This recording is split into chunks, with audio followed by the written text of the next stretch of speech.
You're listening to World of Empowerment Radio, your station for practical spirituality in a changing world. And here are your hosts, Aingeal Rose and Ahonu. You are very welcome. I am Ahonu, and this is my lovely Aingeal Rose. And with us today is our lovely Penny Kelly.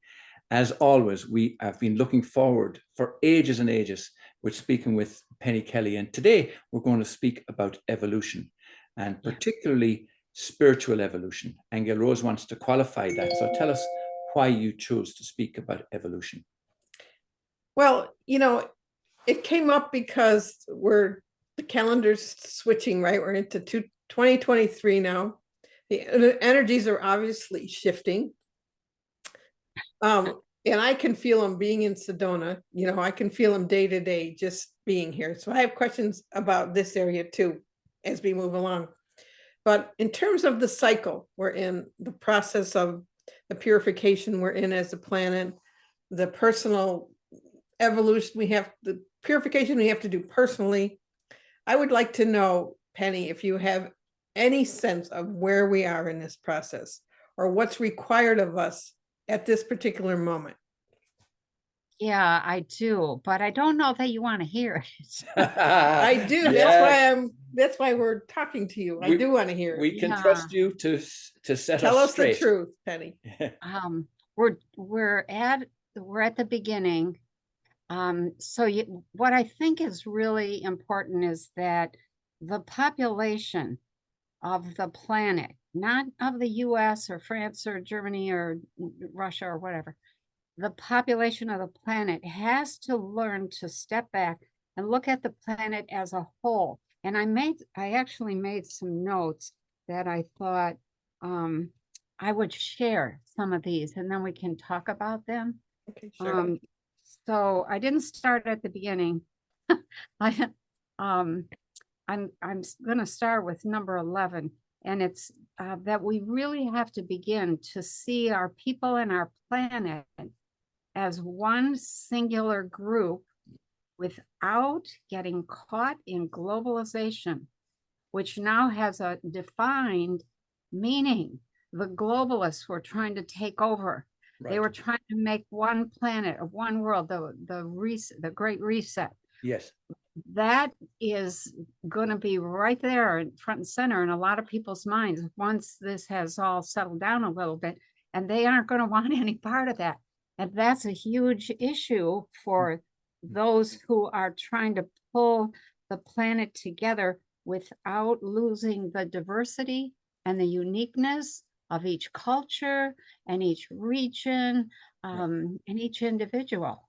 That's interesting. We're right at the beginning. You're right to put your finger on that, because many people, when they think of becoming one or being unified spiritually, they think it means everybody is the same. I know. Yeah. No, we're not the same, and that bothers me when people say, well, I'm you and you're me. I'm like, the hell you are. I am me. And you are you, and I don't know if I want any part of you.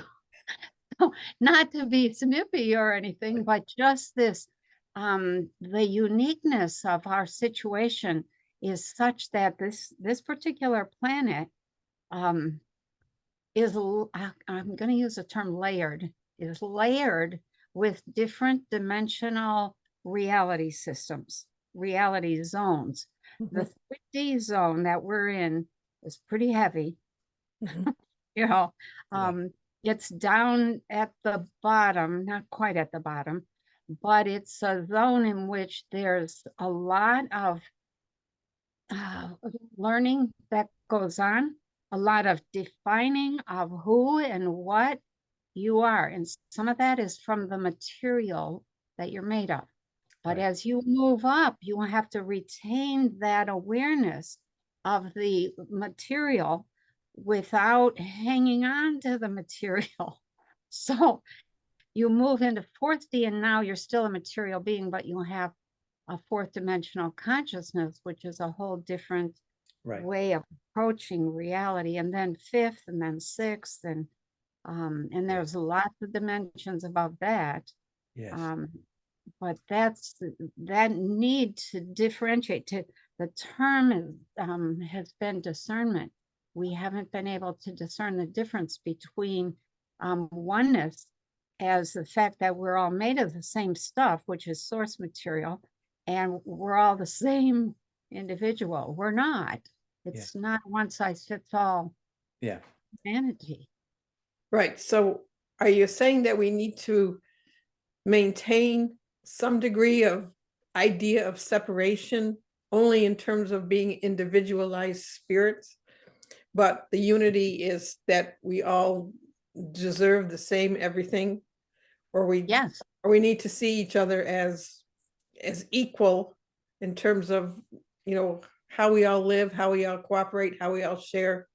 I wouldn't even use the word equal, because that means same.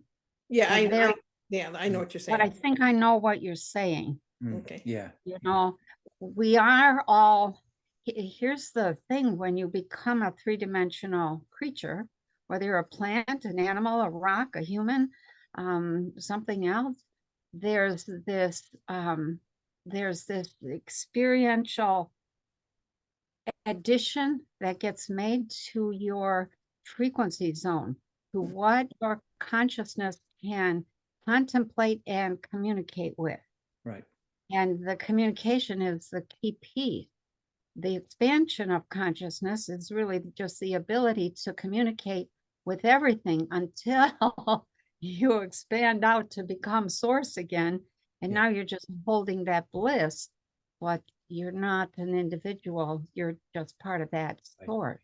Yeah. Right. I remember Maharishi Mahesh Yogi many years ago saying that it was very important to keep a foot in each camp, and particularly a foot in the spirit world and a foot in the material world.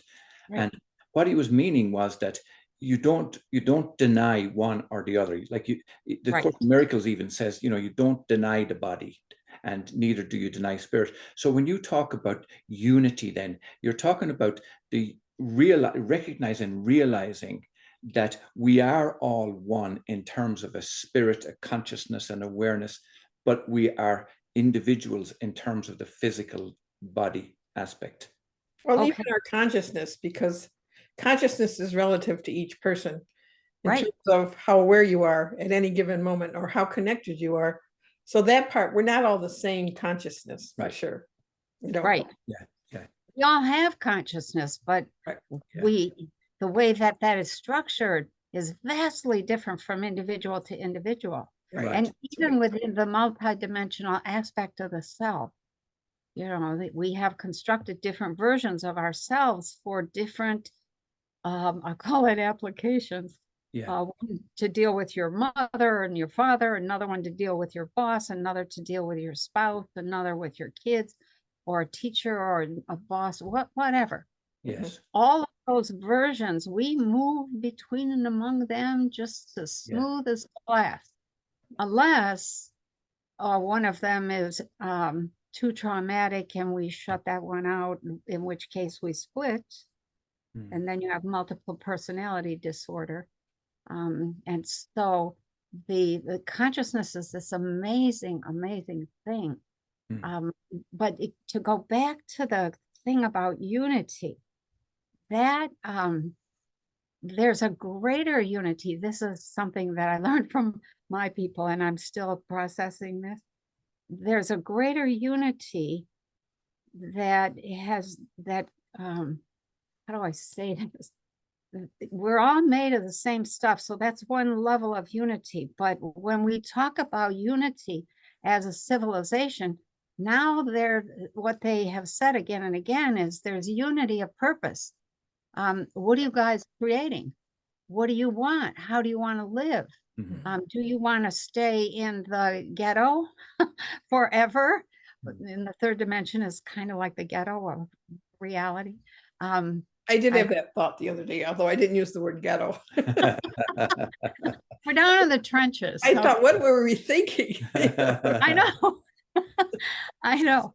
So there's there's a purpose, and you can't get to that purpose unless and until you are able to step back and see the planet as a whole system without getting caught in globalism. Right. So the globalists had a one world agenda. They had their purpose. They've been trying to implement that for all they're worth. And I don't think we want it, and we're not having it, and they're going to lose. So that's one example. Are we going to learn from that and do a better job of deciding what our purpose is? So that's a big deal. And right now, You know, we're it just occurred to me that I was talking to Source about this in one of my books, and Source said we had misunderstood the word one, that what it meant was that we are in relationship with, not that we're all the same, you know? right. And That's I right. thought, so even when you think about purpose, it's like you're in relationship with every creature on this earth. So collectively, what are you all going to do with that, you know? Yeah. How are you going to structure that? Right. Yeah. How are we going to structure that? Yeah. Well, you had started off with a list, and you had mentioned number 11. What else is on that list? Okay. So number 11, that we developed the fine discernment. That was the conclusion of that. Number 12, that we had to learn to hold the paradox of life that sees ourselves as both one and as incredibly diverse, which I kind of already mentioned. You did. Right. Yeah. Number 13, that we recognize diversity as perhaps the most powerful key to survival as physical beings in this form. So when you get one human Mhm. and you stamp out 8 billion of the same human, and one virus comes along that wipes out that particular form, you're screwed. You don't have a humanity, you don't have a civilization anymore. So the thing that we really have to support and promote is diversity, knowing that diversity in terms of the ability to respond to a bacteria or to a whatever is really a key thing, and that you can't mess with that. And right now somebody is messing with that, which Yes. is really tragic. Yeah. So that was number 13. Well, that diversity is very important, because to me, that also brings in creativity. Like, not one artist will create the same painting as the next, or not one will build a house the same as the next, or not one will create anything the same as the next. So that diversity has to do with survival as well as evolution, which I think is a really important point you're making. It is. And I think diversity has been co-opted to, to deal with things like Black Lives Matter and Antifa and, Chinese versus Russian versus African versus whatever. That has nothing to do with it. And that takes us to the next one. Number 14 was that the key to existence is consciousness. If you cannot recognize yourself as a unique and distinct region of mind that is using that mind as a form of consciousness, that then you cannot continue to exist, because every individual is responsible for nurturing that region to get it to evolve. And it evolves through various stages, and those stages of development are really very important in terms of moving us to the full potential that the third dimension offers, and then allows us to step into fourth and then fifth and then sixth, etc. Well, I'd like to expand on that a little bit, because that does seem to have a lot to do with, when people call me for a reading, for example, and their question is, what am I doing here? Like they don't know what their purpose is. They don't know what am I here for? Right. Right. Yeah. And I think everybody has a sense that they're supposed to be contributing to the whole in some way, but they're not sure how to, like, how do you marry your contribution to the whole with yourself as an evolving being? Okay, you know, That's right. because to me they're like each other, but they're not, you know. Like your personal relationship with consciousness and your expansion of awareness is different than what you may have, your mission, what your mission might be when you're here. Right. Okay. Right. Yeah. So That is so people, important. yeah, people confuse that, I think, and say, well, I'm not doing my mission, and they call and they want to know what is their mission. But the other side of that is, well, where are you personally in yourself with your own awareness and with your own healing, for example, and your own evolution? Speaking of confusion, Penny, we did a workshop, must be 10 years ago in Ireland, and we called it Who Am I and Why Am I Here? And it was the single most attended workshop that we ever did. And I think the reason is because it tapped into like a confusion that is out in the world with people, because and perhaps it's part of the evolution that you're talking about, because I understand that as we evolve into these different dimensions, our purpose becomes clearer and clearer and clearer. That's right. Well, you know, I had a gal call the other day, and her question really was, well, I'm feeling all these energies and I'm overloaded, but I don't know what to do with them. I don't know what they mean. I don't know what they're for. And so, but the whole thing really ended up being a conversation about herself personally and where she was personally, not collectively. Okay. But the other little thing I want to interject in here in our conversation is that there's this planetary aspect of it which I'm not clear on. And that is, like, we're in Sedona, we're surrounded by all these magnificent vortexes and rocks, and you can feel them. That when you drive down the road and you pass by them, I mean, to me, they're temples and they're an old kingdom, right? And so we've met somebody who's written books along that line, but I don't know if I completely agree or can take on board what he's actually saying. But yet I do feel these rocks have something to say to me, and the ancient aspect of them is coming forth, but I don't know why it's important. Like, why is it important that we remember who was here, what these were in this particular time period in our evolution? You got an answer for that for me?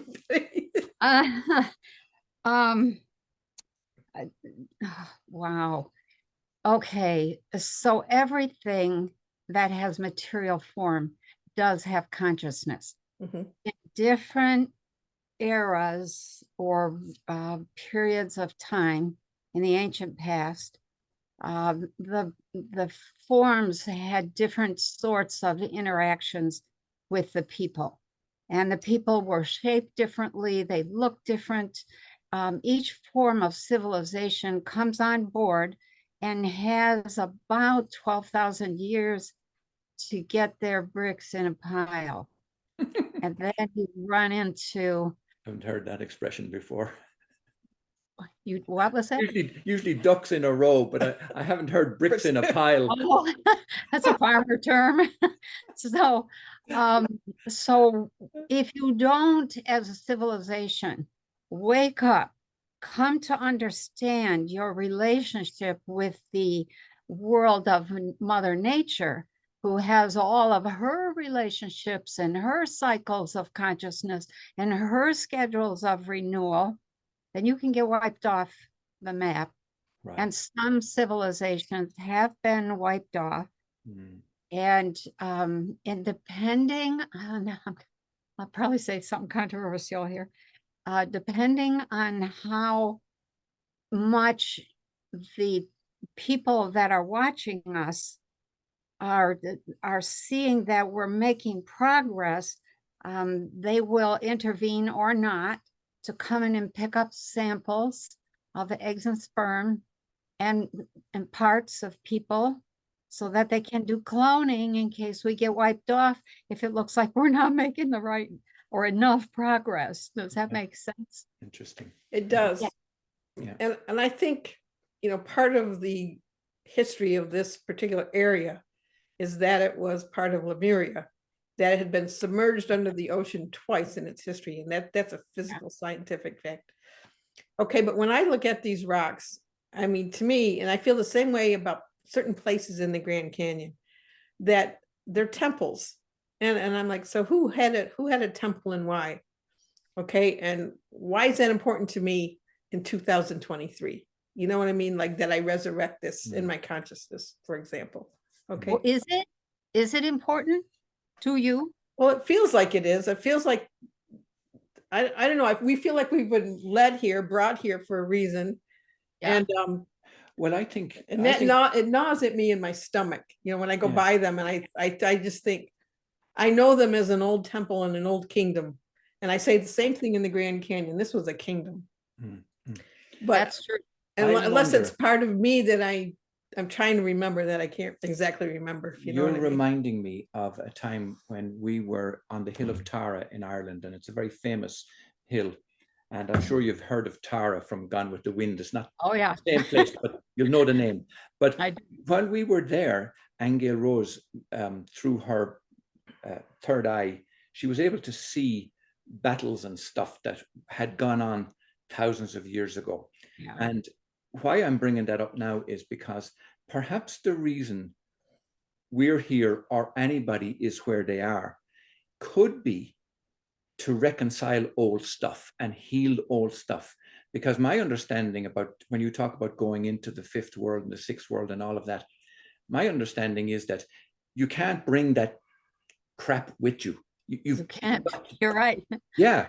So maybe part of this evolution that we're talking about could be bringing up this stuff for forgiveness and healing, and then moving on. Could that be the right? Well, the other aspect is, right, this particular gentleman we spoke with, he believes that the Pleiadians were here and they were an integral part of this area, and that they're coming back. And part of me says, why the hell would you want to come back? What's wrong with you? You know? so I can't. Why would we want space brothers and sisters from the ancient past to come back? I'm not kind of clear on all of that, you know? Oh, let me share something. When a population gets seeded in a location on a planet, and it grows and develops and comes to the industrial stage, and then moves past that to the digital electronic stage, then it usually hits the wall. And the test becomes, are you going to go beyond that? Right.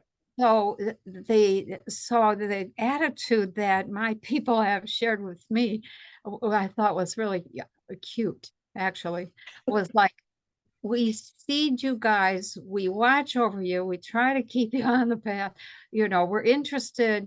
It's very similar to when a young woman in a family gets pregnant and all the women in the family are kind of watching, how's that going? You know, and when that baby is born, it's brought into the family, it's given a name, it's given, you know, it has an identity, and it begins to interact. The same principle is happening with the people who seeded us, and they watch to see if their babies are going to grow up or destroy themselves. Right. And so they're watching right now. And to go back to your comment about I think it was a woman who was saying, you know, who am I? What's my purpose? Is it personal or collective? The task, hands down, without any argument, first is personal. First, you clean up, you organize, you evolve your personal self, and that is your contribution to the collective. Right. For some people, then it goes on to become somewhat of a leader or a guide or a healer in the collective. And that's the contribution. But there have been many people. I've done lots of readings over 43 years. And the thing that is so amazing is that some people, and this is not mine, like, wow, that's not fair. But some people are just here to hold the energy, hold the space, Right. just become human. It's and my enjoy petty. being human. Oh, I don't think that's true, Aingeal. I think you're here to influence and teach and all that stuff. So quit trying to get out of it. Can I go take a nap now? Yeah, I know the feeling. Oh my gosh, especially after last night. But I think that personal versus collective thing is first get in relationship with yourself. Right. Who are you? You know, do what you want. In other words, follow your heart Yes. without destroying yourself and everything around you. Right. And if you've built a structure that now needs remodeling for, let's say, because you want to go in a new direction, then you have to go about that kind of carefully. Otherwise, there's a lot of destruction involved in the remodeling. Right. Yeah. So, Yeah. yeah. So another question I have too is just been happening to me lately where I feel that I'm in multi-dimensional spaces. Oh, right, yeah. right here on Earth. That seems to have increased. Where some days I'll wake up and I'm like, where am I? You know, it's like I'm not exactly in the 3D perception that I had I yesterday. know. Okay, it just feels like it's all becoming, you know, kind of all, Yeah. you know what I mean, jumbled All together. mushed together. Yeah. Yeah, so I that's feel what like that- happens when that's you new. develop that fluidity. Would you say? Sorry, I didn't hear you. That's what happens when you develop that fluidity to move between the dimensions. Yeah. It kind of all gets mushed together. Right. And would When you that, move from one, you know, there'll be times when I'm brushing my teeth and I'm somewhere else and I know it and I'm watching both places and Yeah. thinking, wow, look at that. yeah, Right. yeah. Amazing. Could that be a marker or a way of recognizing conscious evolution? Yes. Yes. But also, Penny, is there an element in that, like in your example, where you're brushing your teeth and you're aware that you're in a few different realities? Is that Yep. also a consciousness space where you could be making choices and decisions about yourself in those particular dimensions? Yeah, usually there's a piece of some sort of information or perspective Yeah. that is useful or applies to both. And if you can recognize that, then you can use that to kind of grow a little bit. Oh, Right. all of the different dimensional selves and different realities are connected and there are bridges. I call them hybrid spaces. I used to call them hybrid spaces when I was working with Dr. Levengood. But you can slide into those other reality zones and either have an experience or a momentary perception or, you know, spend what feels like a lifetime sometimes and then back. And just recently, I should have saved it. Maybe 2 or 3 days ago, I saw an article somebody had written that was talking about people who had lost something like a precious earring or a diamond ring or something else, something they got from their father 30 years ago. And suddenly they moved across the country. And this one example that was given was this woman who had this precious earring that she lost and she kept the other one. She didn't throw it away. She just kept the other one. And I don't know, 30 years later, she's moved from the lower 48 up to Alaska. She gets out of her car in a parking lot and there's the missing earring laying on the ground. Materialization, right? Instant Jeez. materialization. Oh, wow. It's more than that. It's materialization. Why? Because she stepped into another dimension in which the earring is there or is connected to her. It's following her. It loves her, Right. wants to be with its pair, and there it is. And so you end up, you do materialize it, but you're typically in a slightly different dimension with a slightly different set of possibilities. And Yeah. once you have been in 2 or 3 dimensions at once, and you're looking at the differences between them and going, oh, look at this one has this and this one has this, but not that. And this one has these, but not those. It's amazing how, I mean, the reality that we're in is much more complex than we think. Right. And I don't often talk about that because it just confuses people. Yeah. But Let it's me ask you a question. Oh, and Finish saying it. it relates to this, but I want to try and connect what's going on environmentally right now, especially in the United States, yeah. you know, with storms and floods and all the rest of it. And in some ways, it has happened before, relatively recently, obviously, clearly in the distant past, but it seems to be becoming more consistent now. And Crazier. crazier, yeah. And I want to ask this with our evolution hat on, you know, so how do we Right. understand these climate changes that we're witnessing in terms of our conscious evolution? Oh, that's such a good question. Oh my gosh. So I'll start by saying that I'll say something discouraging, then I'll say something encouraging. Okay. Okay, The that's our penny. discouraging piece is that when I've been following the micronova theme for a Yes. long time now, looking for signs that it's not going to happen, and the exact opposite is occurring. All of the signs that you would expect to see in the buildup to a micronova are proceeding right in lockstep, one after the next. We are headed right into it. Okay. One of the things I have learned is that there are many different degrees and types of micronova. And some of them are drastic and they're really awful. And some of them are just cloud the sun for a couple of years, makes for difficult growing of crops and things like that. And people don't get as much vitamin D, so there's a lot of death, things like that. But there isn't just a supernova or a micronova. There's, I'm going to say 10 different versions of micronova, each one at a different strength. Right. It was such good news for me.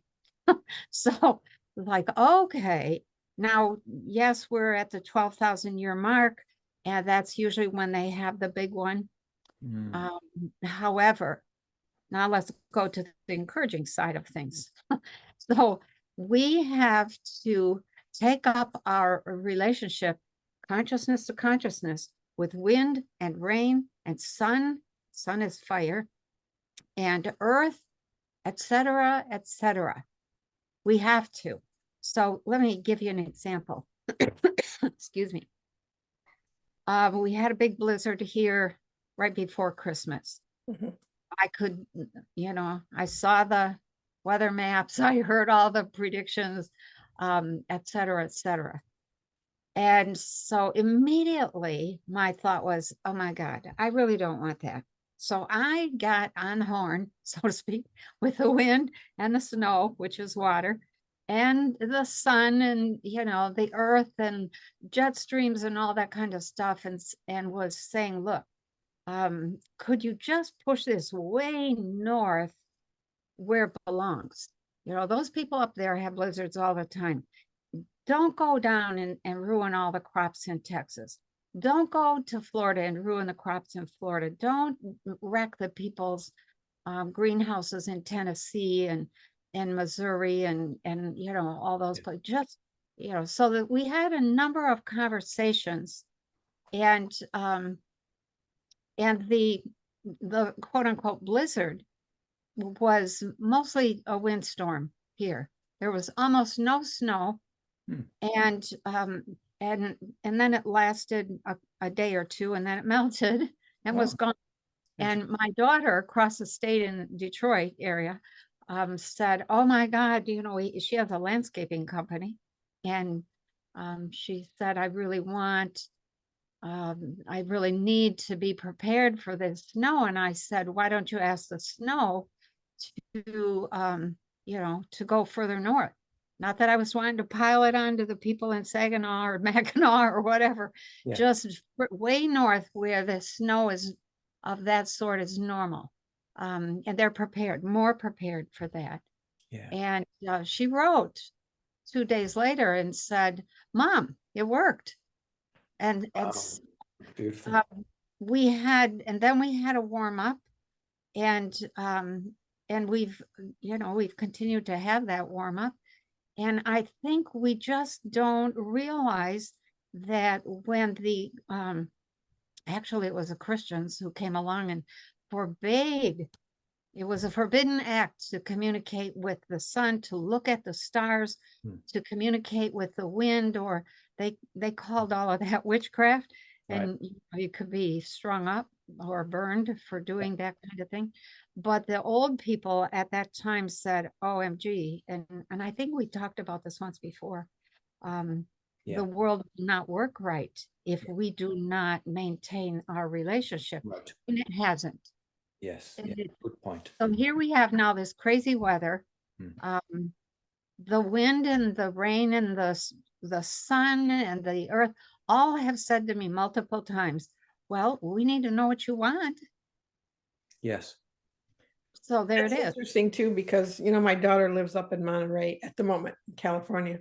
Yeah. And there's all that news about all the rain along the coast. In fact, her husband works in Big Sur, and they had closed off the coastal road, because of the worry about mudslides, right? Yeah. But when I called her the other day, I said, "Are you in all that rain?" She goes, "What rain?" She goes, "Oh, we've got it. It's raining, but it's nothing, nothing big, Right. no big torrential downpour." And I thought, well, that's interesting that in her little isolated area, she's not experiencing that impact that other people are, or they're showing on TV. But I've talked to the sun at different times too, not in the way you have, but little today too, because I told you we've been in gray clouds for 2 weeks, which is unusual for us. And I said, my daughter's coming in today to Phoenix, and could you just have a sunny day? So lo and behold, so I the woke sun- up today, the sun shining brightly, All right. But that's happened a lot in Ireland too, when we'd be traveling and doing particular work, and the weather's nasty, and we've talked to the elements and asked them if they could adjust, fact, clear the space for us, and they have. I'll tell you a very quick story, and it comes back to the Hill of Tara, because we got married on the Hill of Tara in Ireland. Oh, all right. This is The like second time, like 15 years ago. But what was interesting about that, Penny, was we're on the top of this hill, and it was a beautiful day, and we're about to do these. It was an ancient Atlantean ceremony, I think we were doing. yeah. And next thing, it started raining. This downpour came down, and it was unusual, and it was puzzling. Now we didn't run for it. We just carried on with our ceremony, and we had this code that we were working with, and we put the code on the ground, and the rain and the moisture made it look as if it was three-dimensional. It started to glow almost. It did. Oh, wow. Yeah, and then we realized, hey, this rain is actually washing this sacred ceremony and this vows into the land. That's what it was doing. Now we could. Well, it was interesting because those particular vows did incorporate the earth as well at the time. Now we could have looked at it as if, let's get out of the rain, we're going to get wet, and look at it purely from a 3D point of view. But when we realized what was happening, like esoterically, it was marvelous. And then as soon as the ceremony was finished, no rain, sun came out, everything dried up. Yeah, it was the most amazing thing. It was interesting. It was amazing. Yeah. All right. Yeah. That's like the old Greeks who said, if it doesn't rain on your wedding day, you're going to have a rough marriage. Because there you go. Washes away the old lives of each and blends the two together in a whole new way of coming together, and they get along. Interesting. Well, it's interesting that it was on the Hill of Tara too, because I had asked Spirit, where should we get married? And of all the places in Ireland, all the power spots, that was not the place I would have liked to get married. And the reason was because on the Hill of Tara, every time there's a solstice, all the Druids come out, all these Christians come out, everybody goes to the Hill of Tara, and they do their rituals and their ceremonies. And the first time I visited the Hill of Tara, I thought, this place is just full of junk, Yep. So, but that's where they said Hill of Tara, and I'm like, for real? Oh, wow. So that's where we went. Yeah. But anyway, sorry, hon, but in terms of cycles of planetary cycles, like I know you mentioned the micronova, but kind of like as we evolve cyclically, where are we on the map? Do you have any kind of thing you could say? We have this, the awakening, the expansion.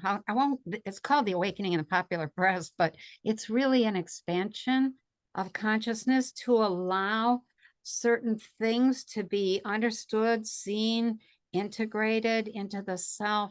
That's we have quite a ways to go. There's the thing that I have seen about that, though, is it started in earnest about 10 years ago. And it continually speeds up, and every year from 2021 onward becomes exponentially greater. Mm-hmm. That I really like that. It's like, oh yes, okay. We should be able to have a whole different way of seeing and being in our world by 2030. So, great, that'd be nice. and I think it'll be easier to talk about like some of the stuff you and I do or talk about, Gail, and even you too, Ahonu, without the people going, what are you talking about? Right. Yeah. Mm-hmm. Okay, can I just allow ourselves to take a quick little studio break here? Yep. And we want to continue on when we come back, speaking about number 15 on your list and the various other items on your list. Until right. then, let's take a quick little break, and we'll be back in just a moment.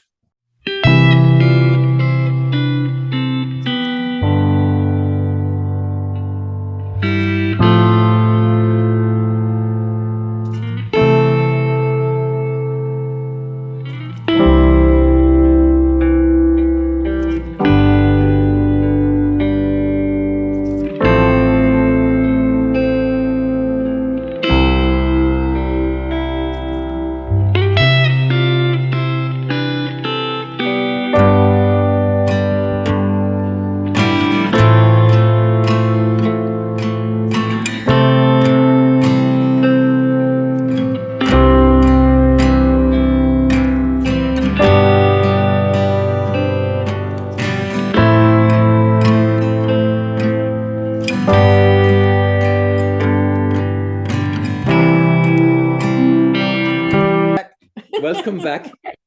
Welcome back. I am Ahonu, and this is Aingeal Rose, and we're speaking with Penny Kelly on the subject of evolution. And just before the break, Penny was telling us about the micronova and the expansion of consciousness and how it leads to that growth of spiritual awareness. But you were going to move on to some of the other points that you made about evolution. Yeah. Okay, so we started with number 11, because the earlier ones really aren't relevant here, but they have to do with our relationship with ETs, the earlier ones. These last ones really I do want to know about that, though. Oh, okay. That's another subject, another conversation. All right. It doesn't have to be. Okay. So Okay. so what do I have? I think I have 18 altogether. Well, let me just, can I just comment on that, why it's important to me? Yeah. Because there's times when I'm just laying in my bed, and some nights I have a hard time sleeping lately as well. But then I feel like I'm being watched. And sometimes it feels okay, and other times it does not feel okay. So I'm curious as to what kind of ETs are we talking about here, And in different times of my life, they'll show up, like they'll appear back into my frame of reference. Right. And I've denied them for a long time because I've never really wanted to get into it. But I'm starting to now kind of say, okay, come on now, and Ahonu's of the opinion too. He's like, yeah, I'd love to see a UFO. And of course, this area is known for sightings. And even this woman we talked to a few weeks ago, runs a creative life center, and she says, oh, when there's classes going on at night, I just look out the window and I watch not the ships, but the lights play with each other back and forth. Very nice. They seem to like this area. But I can definitely feel a presence here, And so what's the deal, Penny?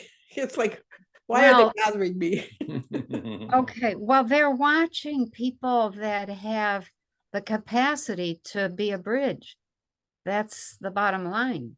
They're hoping, I just had this conversation with some of my people, and it was kind of a continuation of a question that I started a couple of years ago, which was sort of a why me kind of thing.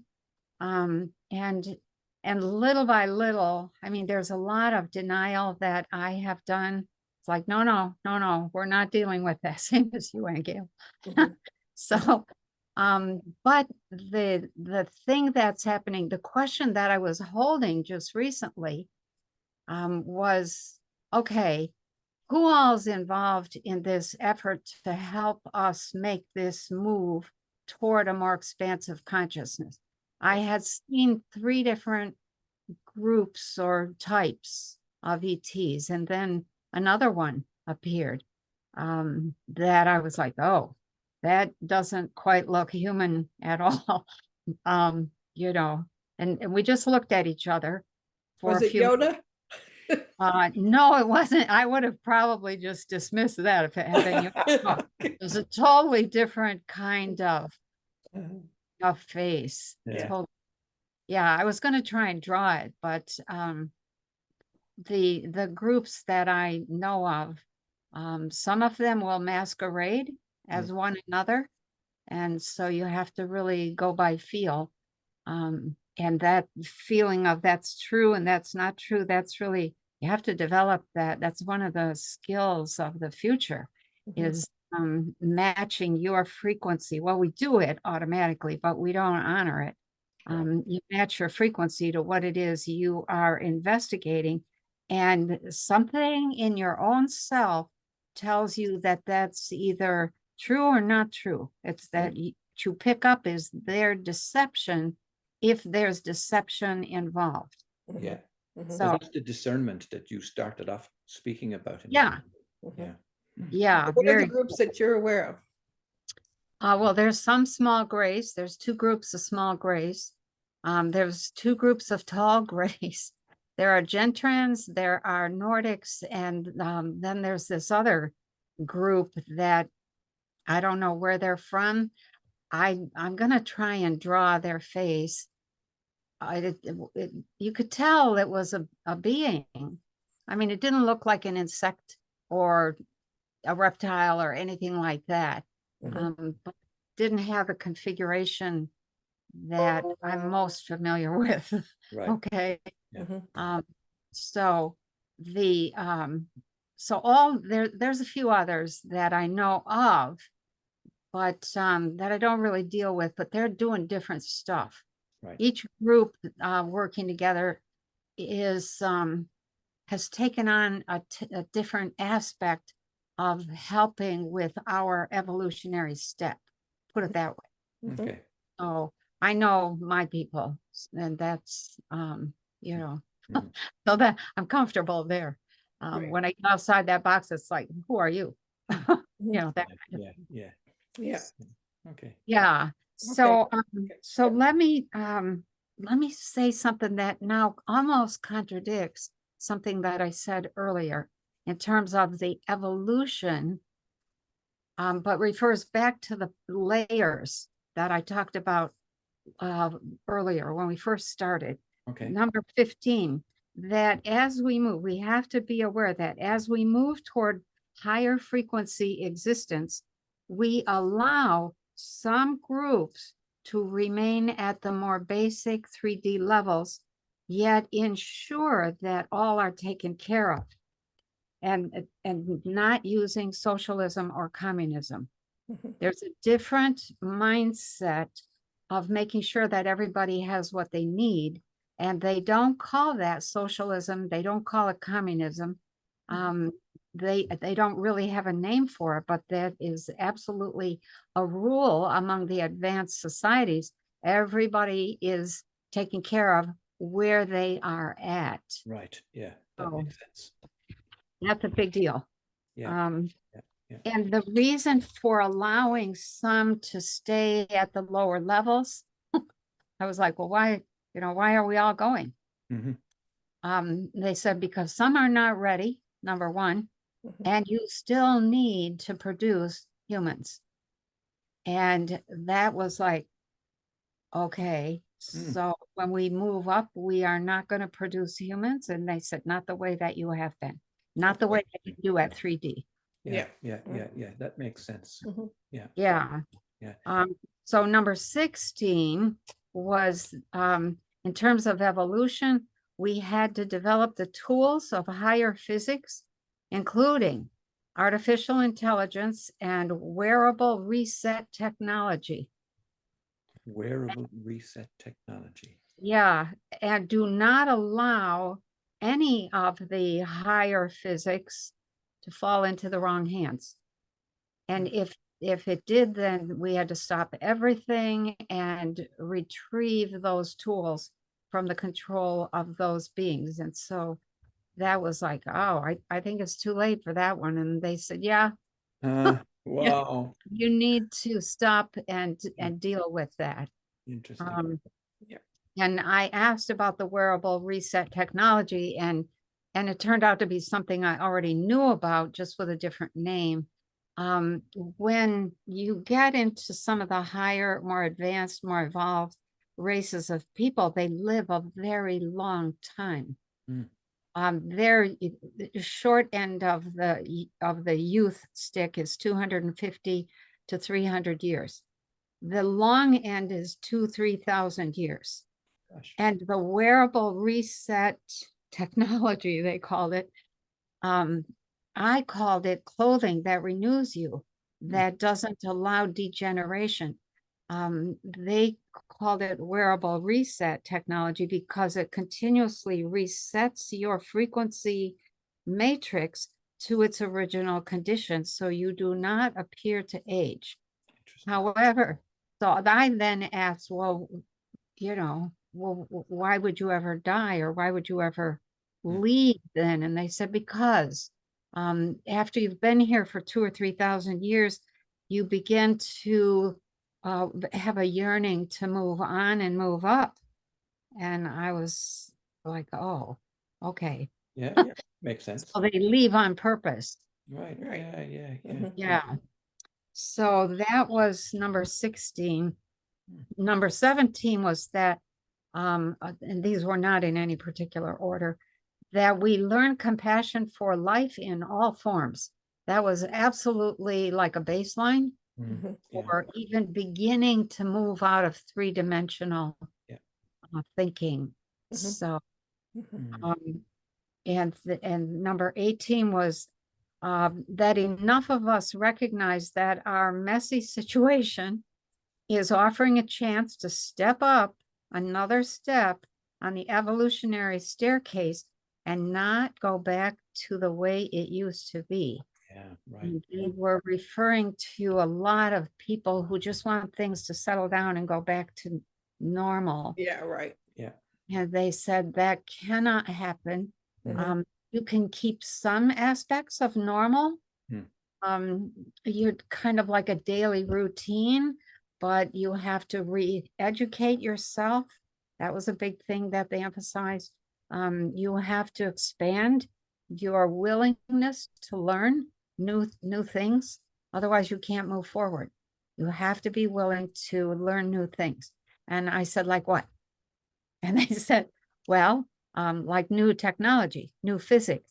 And I was immediately reminded of some woman who complained on one and the comments of one of my YouTubes, that spiritual growth, you're not telling me that now I have to learn new physics, are you?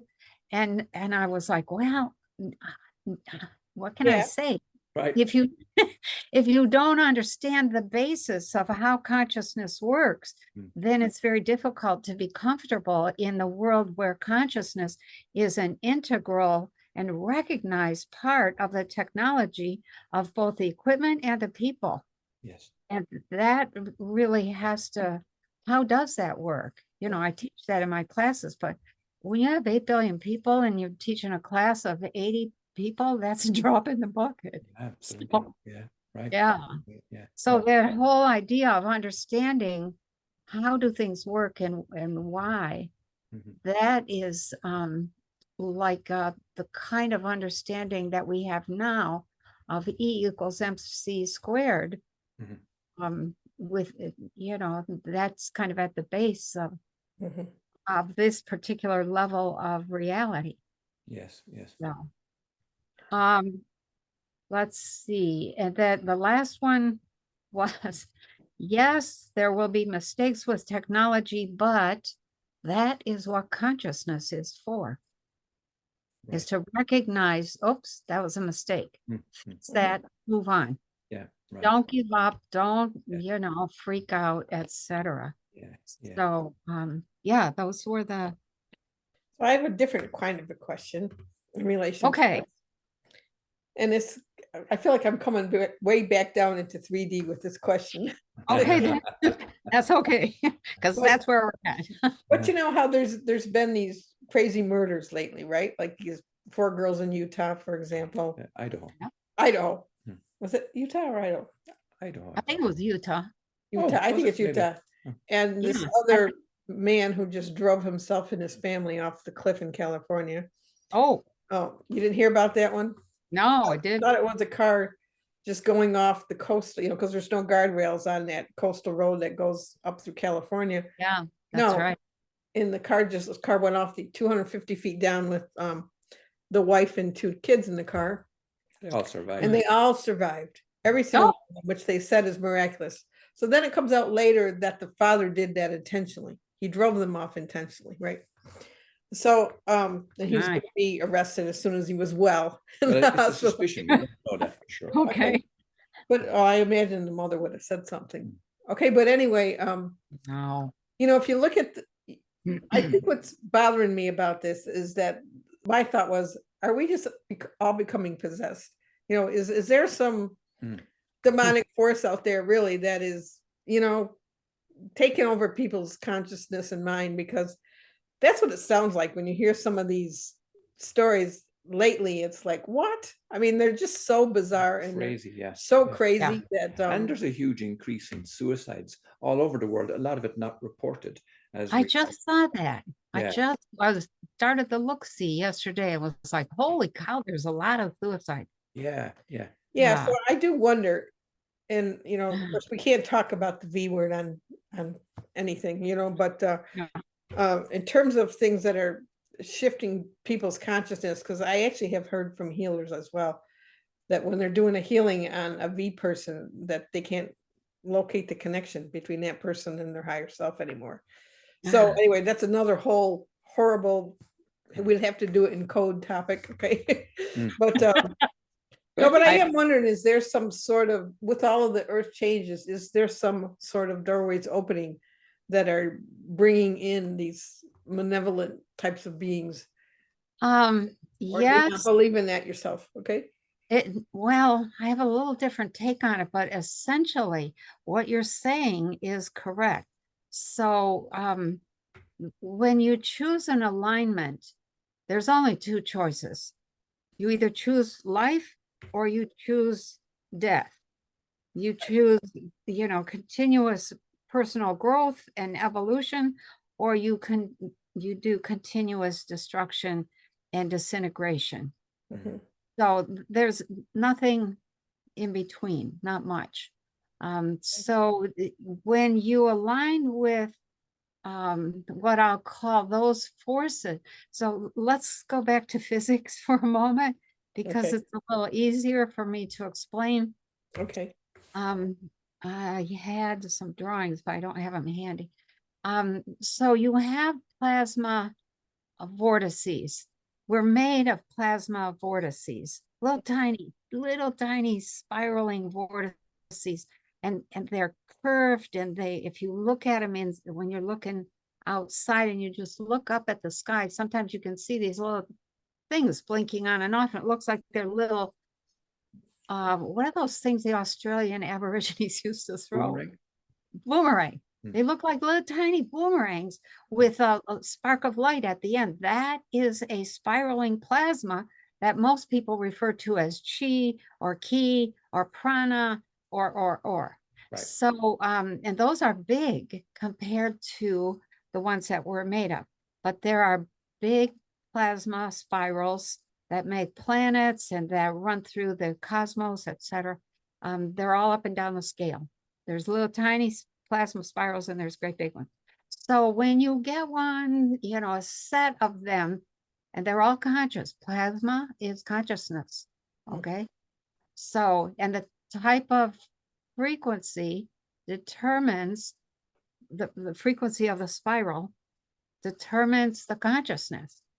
So when you get a whole bunch of frequencies that come into, sometimes by accident, sometimes by somebody doing something deliberate, they come into relationship with one another, they build life. They build structures that become alive. Every structure gets built that comes alive, there is a counter to that going in the opposite direction. Okay, we, because most of us were raised Christian, call that evil. Right. And all of the physics, all of the dynamics have been taken out of it.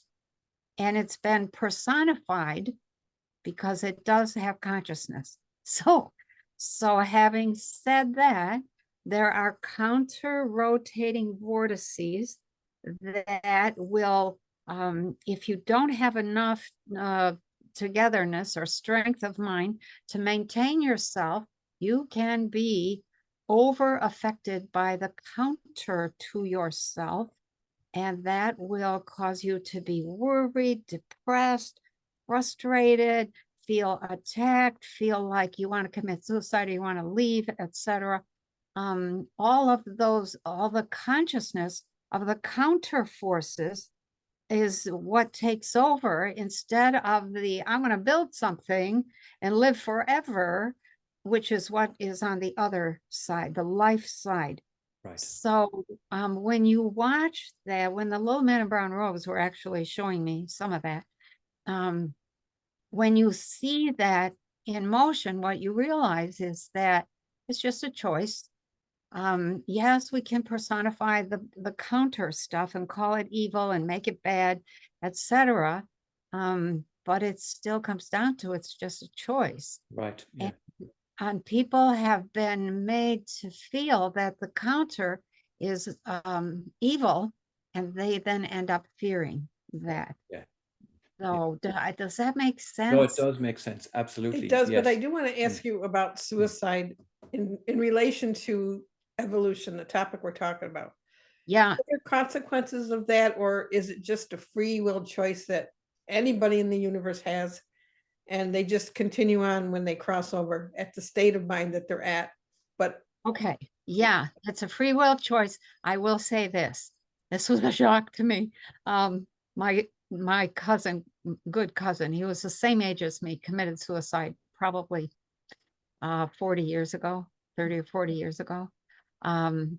Just was such a shock. And so I went to visit him on the other side. And then I also talked to some of my people and said, yeah, why would anybody do that? And they said, every single human being commits suicide in at least one of their lifetimes to teach themselves, oops, that's not the way to go. And I was like, oh, okay. That was really discouraging. And they went on to say that a lot of people do it unconsciously as well. Right. Because they make choices in Yeah. which they refuse to acknowledge where those choices are leading. Yeah. Yeah. And that's what has happened with the V. Right.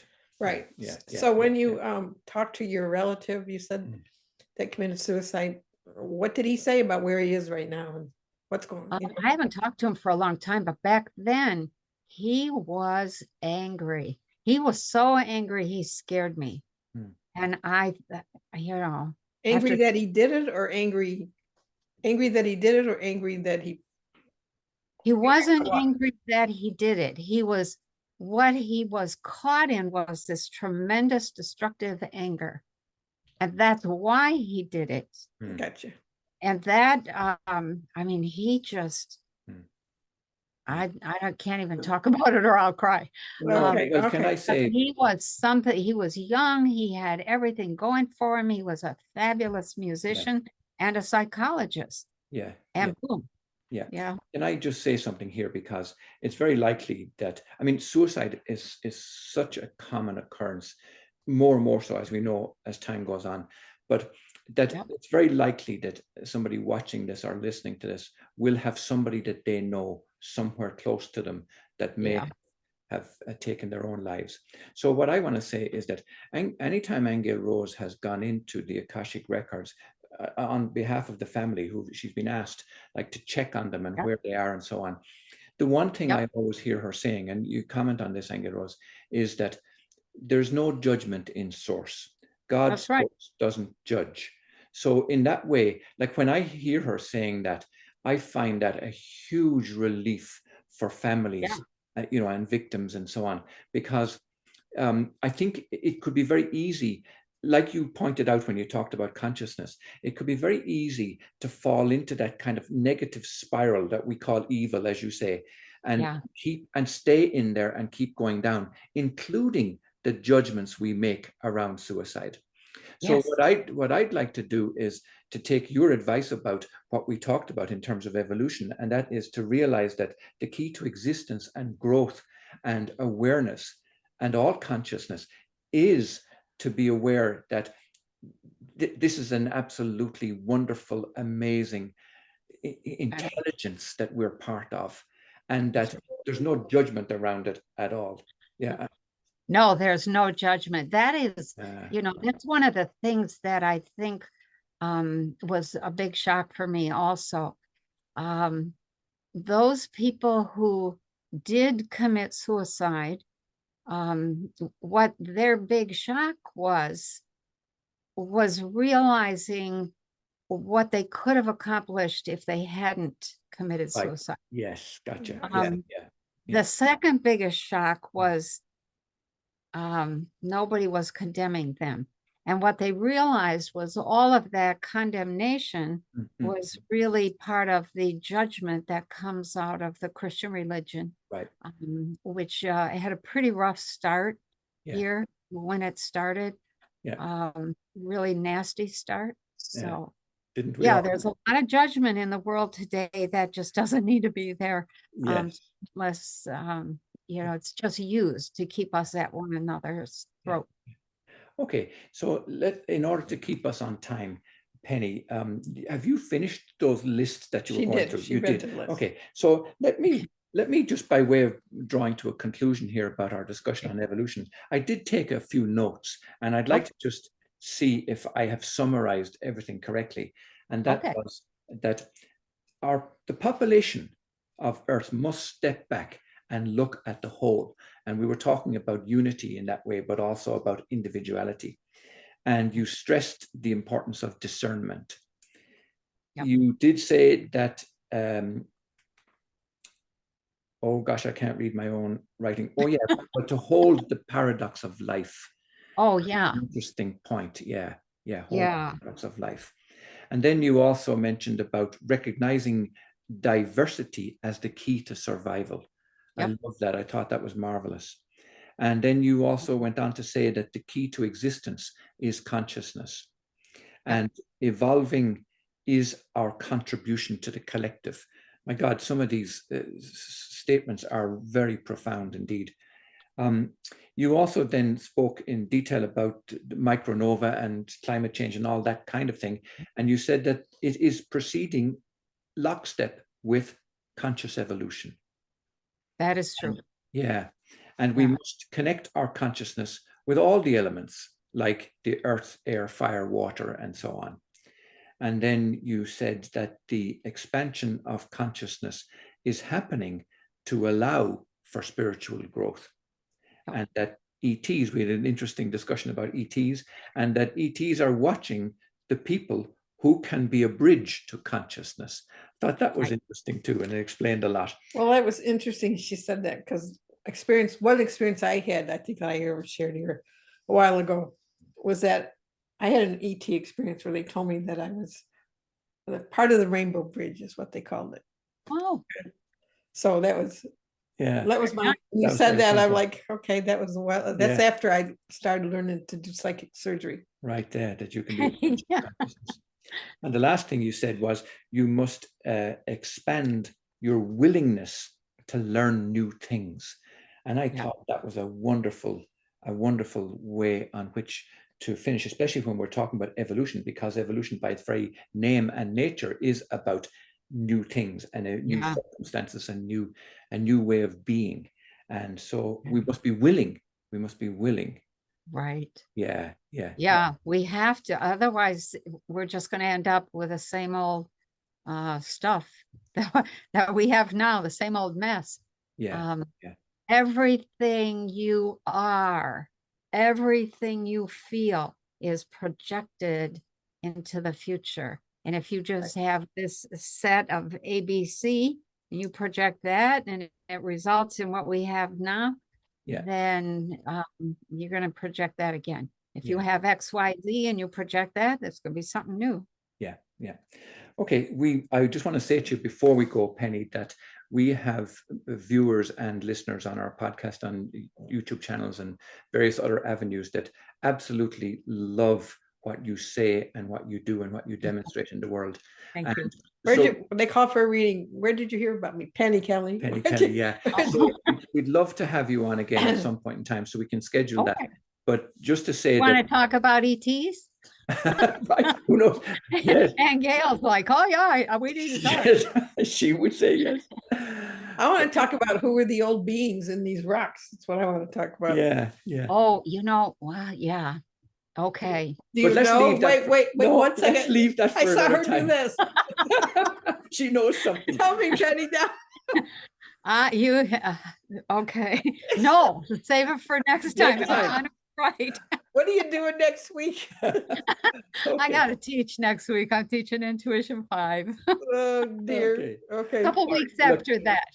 Weeks after. We'll schedule it. It's been an absolute blessing, Penny, as always. And we look forward immensely to speaking with you again soon and to that conscious evolution.